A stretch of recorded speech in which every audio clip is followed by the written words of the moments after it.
क्या आपने कभी सोचा है, कुछ लोग बिना शोर किए धीरे धीरे बहुत आगे निकल जाते हैं और कुछ पूरी जिंदगी मेहनत करके भी वहीं के वहीं रह जाते हैं।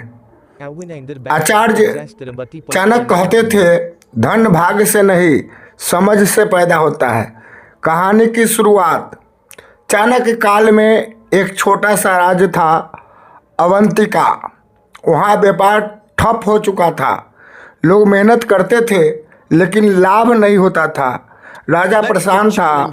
उसने घोषणा की, जो राज्य की समस्या का हल बताएगा उसे स्वर्ण मुद्राएं दी जाएगी। एक साधारण युवक दरबार में बड़े बड़े ज्ञानी आए। किसी ने टैक्स बढ़ाने की बात कही, किसी ने बाहर से अनाज मंगवाने की। तभी एक शांत युवक आगे आया, न साधारण कपड़े न भारी भाषा, बस एक सीधी बात बोली। समस्या उत्पादन की नहीं, बिक्री की समझ की है। समाधान, उसने कहा, लोग खेतों में वही उगा रहे हैं जो वे खुद खाते हैं, लेकिन बाजार में उसकी मांग नहीं है। उसने सुझाव दिया, पहले बाजार देखो, फिर खेत बो। राजा ने प्रयोग कराया, फसल बदली गई, व्यापार शुरू हुआ, राज्य समृद्ध हो गया। असली नीति, वह युवक कोई विद्वान नहीं था, लेकिन उसने एक बात समझ ली थी, जहाँ जरूरत होती है वहीं धन बहता है।